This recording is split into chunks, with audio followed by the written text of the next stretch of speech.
the Valverde family. In this short little video, we'd like to share with you how you can continue to support your English learners via distance learning.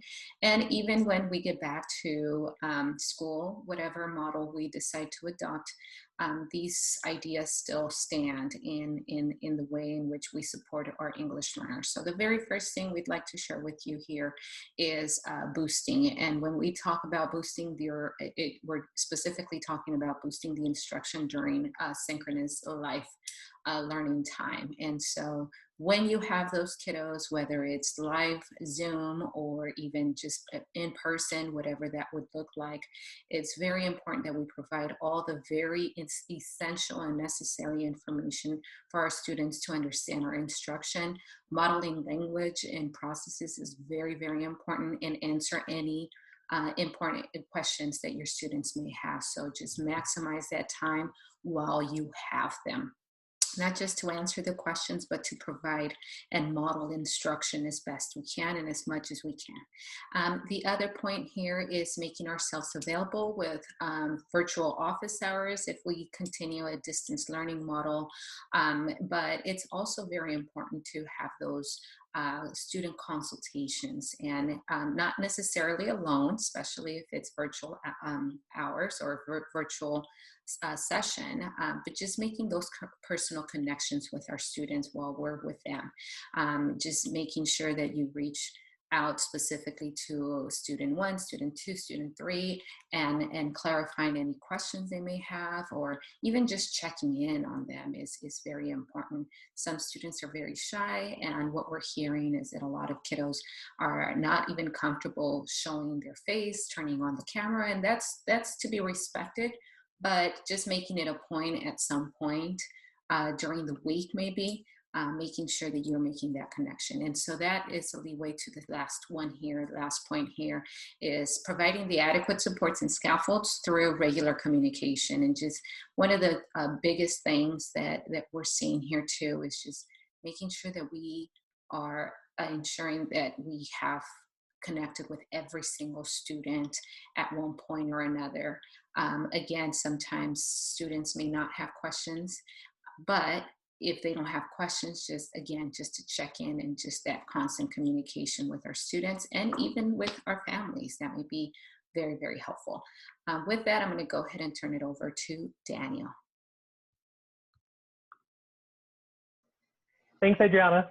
Yeah, so when we're looking at the fall, we know that regardless of what learning context we find ourselves in, students are still going to need to engage with each other, whether that's in pairs or in small groups. So it's really important that we select platforms that allow students to comment, discuss, edit each other's work, whether that's synchronously or asynchronously. Things like Jamboard, where they can get online and post things at the same time, or Padlet, where they can respond to each other asynchronously. These are great platforms to use to encourage that collaboration.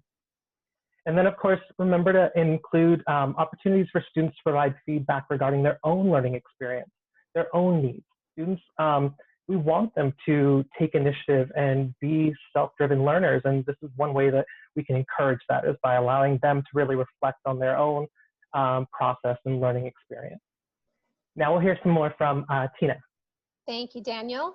Okay, so we want to provide our students with opportunities to have their voice in regards to what they're learning or producing, and also student choice. So I know that our EL department has shared a lot around choice boards, but what we really wanted to share with you, there are many options for choice board opportunities in order for our students to be engaged in learning, whether it's in person or distance learning.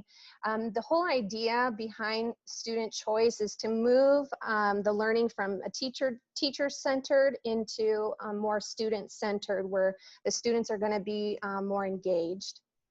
One of the options for choices are having embedded choice. And if you look at this example, I'm sure many of you have seen this or are already using it, but this is just one example where the students are all completing a main assignment. They're all learning the same target, and they're following 3 steps. Every single student is doing this. However, where the choice comes in is on step 2, where now they have 4 different options of how they're going to share their learning. So this is one example of how to provide choice with your students. Another example is just allowing for a simple choice menu, and these are the ones that we have been sharing earlier on in January, and I know that these have come back a lot through distance learning, and we have some of our teachers using the same model here, where all of the students are still learning the same target, and then they have to complete a tic-tac-toe game here in order to decide which of the activities they're going to follow. So again, with these choices, we're ensuring that our English learners are supported through oral language and written language as well. We also have an advanced choice board. In the advanced choice board, the idea behind this is that now the students are going to be able to decide their learning targets and notate that there. In addition to them deciding their learning targets, and this could be for a review, so there may be, you know, several that they have to choose from, and they may pick 1 or 2 of these learning targets. So once they choose those, then it's also the student's voice and choice is to decide which resources and research which resources they're going to be using in order to learn the information based on their target. And then finally, on the advanced choice menu, the students then also are going to plan ahead and explain what is their output going to be, what product are they going to be sharing in order to show their learning mastery of their choice targets. The last option I wanted to share is the independent project, and a lot of you may know this as an 80-20 or Genius Hour, but this is where you release all of the, where the students are not counting so much on the teacher to provide the targets, the assignments, and the resources. In an independent project, this is where the students have a choice of what topic they're going to be learning about based on their passion, what topic they're going to be learning about, what resources they want to seek out, whether it's videos, they're looking for these things on their own, or articles. And then the same thing with the output, they're going to maybe have different ways to show on their own choice how they've learned the target that they've been studying. So those are just some different options for providing choice, and I know that many of you are using several of these options, and so I think it's something that will definitely impact student learning as we continue forward. Another thing to consider is modeling.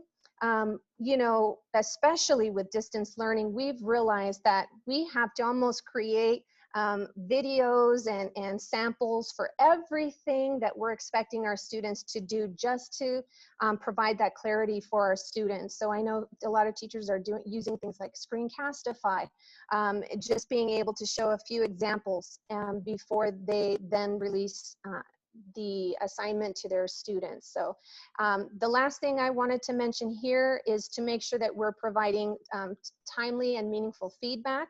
So I know a lot of teachers have been doing things as simple as just leaving a Bitmoji feedback example to show that the teacher is still looking at the work and they still care about that work.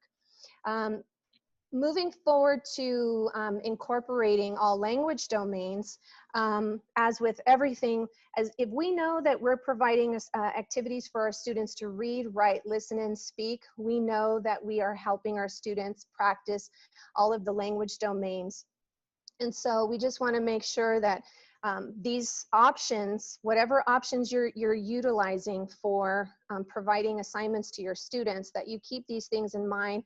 We want to make sure we integrate activities where students are talking about what they're reading in the article, debating, being able to analyze text, making sure students are allowed to give feedback to each other.